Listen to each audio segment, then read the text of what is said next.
Hi everyone, today I'm going to make this really beautiful fall themed cross out of Dollar Tree Jenga blocks, but they call them tumbling tower blocks, but they're really the same thing. So I'm going to start forming my cross just to get an idea of how I want it. And then I'm going to glue it together with some Dollar Tree wood glue, and this stuff is really good. Don't let the price fool you.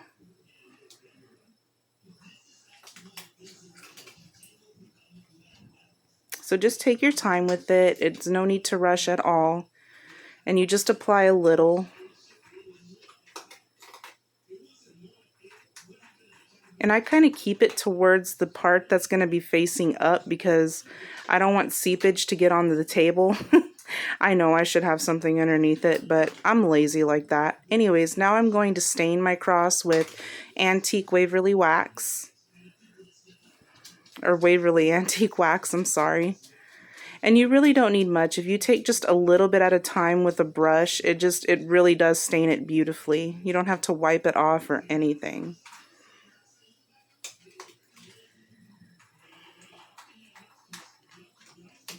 So I'm going to continue to stain like all over, even on the sides, because I just like it to look finished.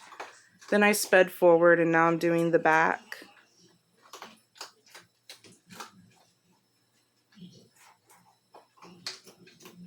Then I'm going to take a hair dryer and just kind of blow it dry, just to speed up the process a bit. Sorry about my mess, by the way. Crafter's life. And this actually makes it go a lot quicker. You'll really be surprised at how much quicker it goes. So here I am just checking it, and now I'm going to make a pretty like raffia bow by winding it around my fingers a few times just till I get the perfect loops that I want. Well, I pinch it in the center, and then I'm just trying to kind of adjust my loops a little bit, and then I take another piece of raffia and tie it in the center to actually create my bow. And it doesn't have to be perfect, you just play with it till you like it.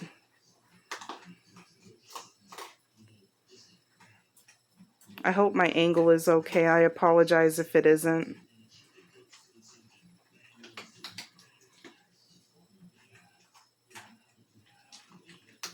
Then I'm going to trim my tails again because apparently I didn't like the size.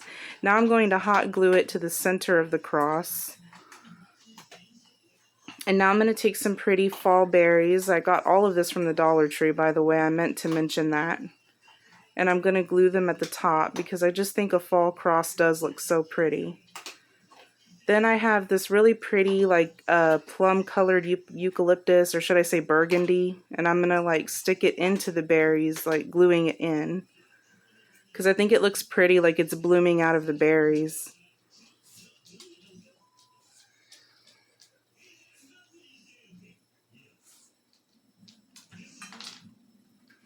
And that's actually all I'm gonna do as far as decoration goes. But now I'm going to create a hanger for the back. That way it could hang like on a wall or a Christmas tree.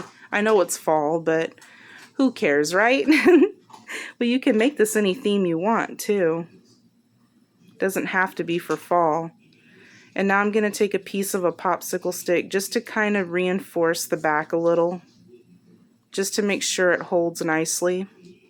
And I'm using hot glue for all of this, and trust me, it does hold really well, other than the wood glue, of course.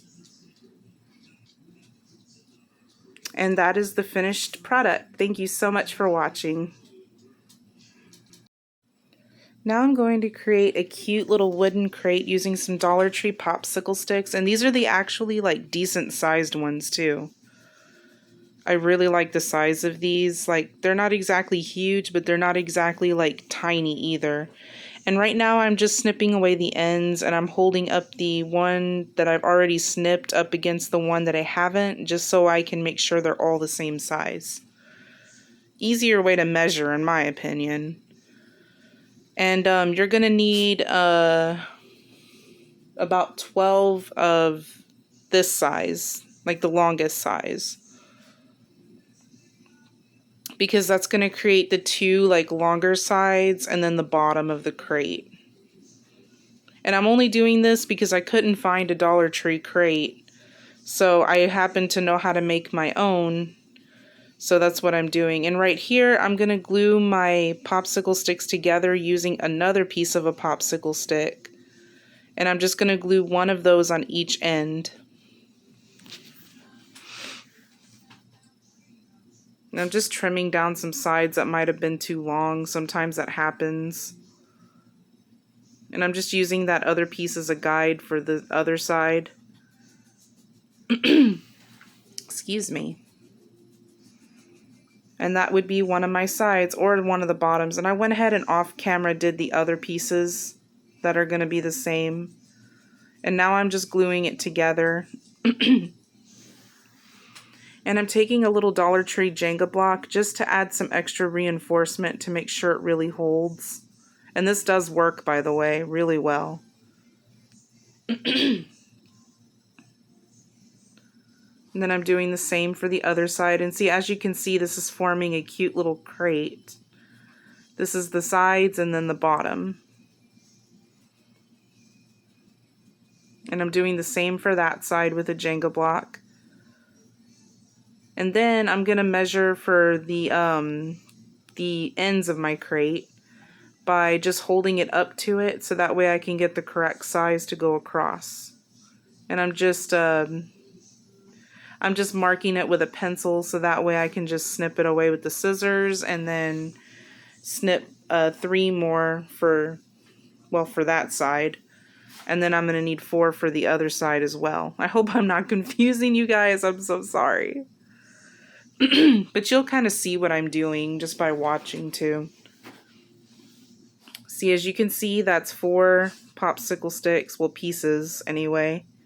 And then I'm going to do the same as I did with the sides and the bottom. Cut a piece to fit the edges.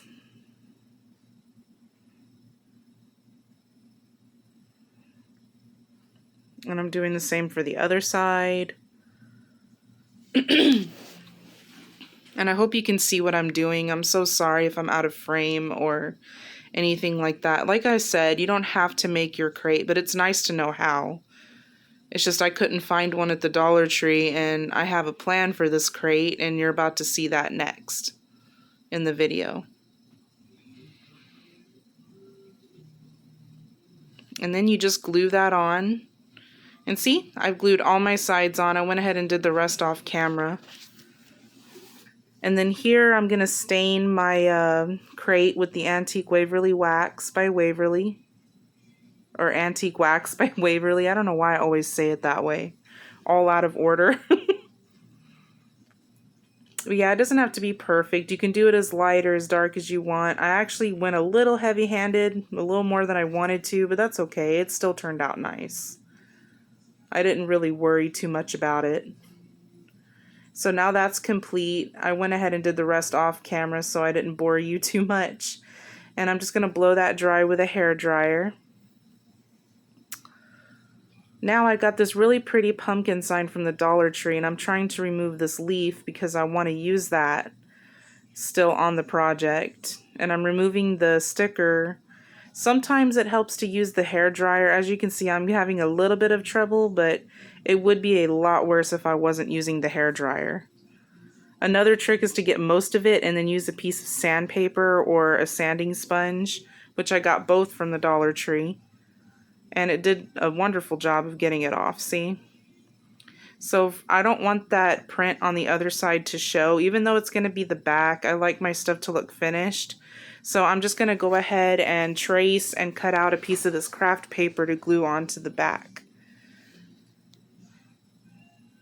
That way it just looks a little more finished. And now I'm just going to go ahead and cut that out, and then I just used hot glue. You can use a glue stick or Mod Podge or any of that, but I just wanted this to go as fast as possible, so I have no trouble just using hot glue around the edges. And see, it's going on very nicely, so you can just use hot glue. It works pretty well.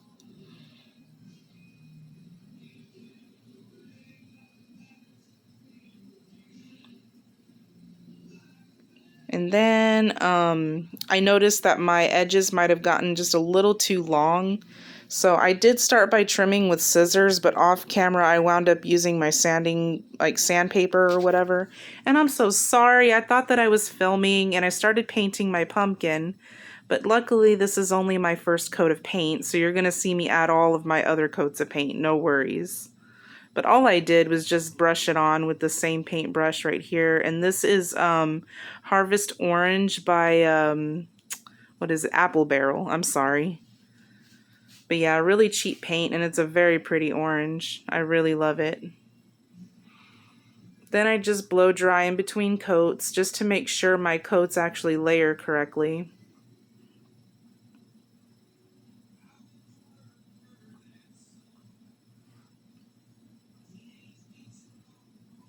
But then I think this is my third. Yes, this is my third coat. And I think that's actually what it took me, just 3 coats of the Harvest Orange paint. And then I left my paint wet because the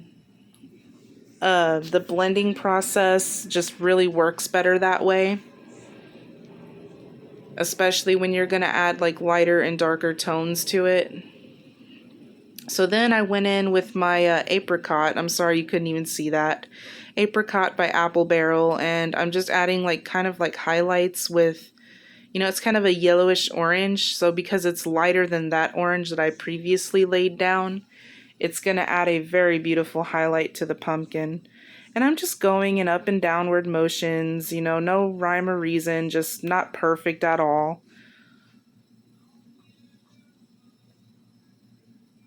And I'm kind of doing it in the form of the lines that you would see on a pumpkin. And it does give it that beautiful 3D effect. I really love that. Then I'm adding some shading with Truffle and then blending that with some more of the Harvest Orange color. And then sometimes I still go back into the lighter orange, the yellowish orange color, and I kind of blend mixing the Harvest Orange and the Apricot. And it just all blends in very nicely. The shading, the highlighting, and then the original orange that I laid down. And it just looks very pretty all blended together like that.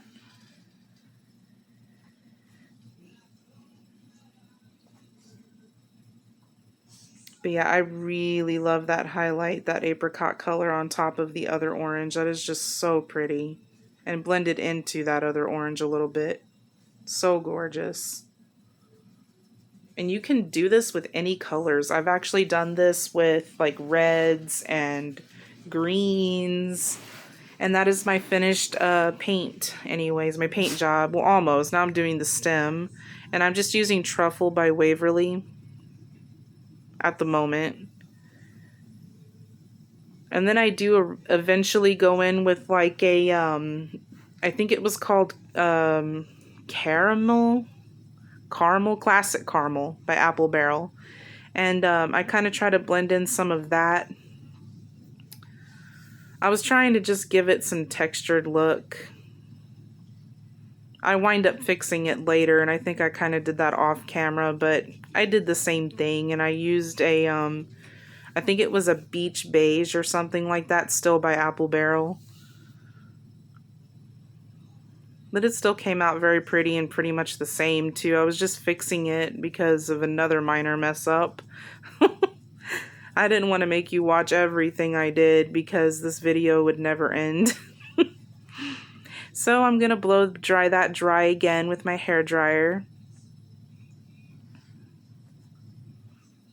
Still really love the highlights and the shading on that pumpkin. It's a lot of fun. It really is, and it's very relaxing to paint, I've noticed. And then, here we go with that crate that I made. I'm going to glue this to the front bottom of my pumpkin sign using some E6000 and hot glue.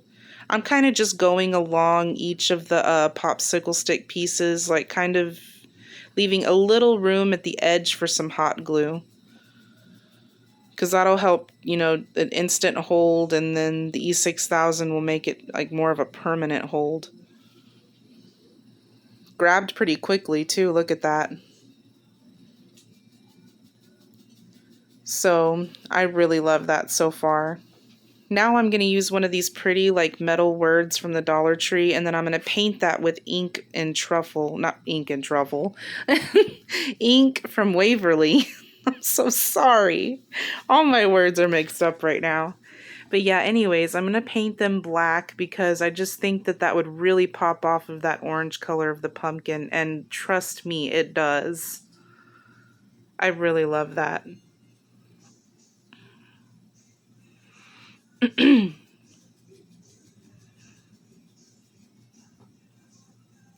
I just really love how this looks, like watching the letters turn a different color. Just so cool looking. And then I'm just trying my best to not touch it too much, which is hard to do. Then I'm going to blow dry that dry again and kind of move it around because the paint underneath. Then I'm going to go ahead and try to position it to how I want. I mean, the slant would have looked pretty, but I don't know. I was kind of feeling it going straight. Just thought it looked better. I'm going to take some hot glue and just put some little dabs of hot glue here and there on the lettering. And then just press it down gently. I love that. Already love that. Put some floral foam in the bottom of the wood crate that we made out of the popsicle sticks. And then I have some cute little mini mums from the Dollar Tree. 3 different colors. We got this pretty white, and then this maroon red, and then the orange. But first I'm just starting out with the white and the maroon red. I guess because I almost wasn't going to use the orange because we have so many oranges on the pumpkin as it is. But because I wanted to experiment and I just didn't think it had enough in there, I do wind up going in with some of the orange ones. And then I like these little wheat. I don't know if they're wheat or what they are, but I should have read the sticker. I'm sorry. But yeah, I'm going to stick just a few of those in. 2 on the sides and then 1 in the center.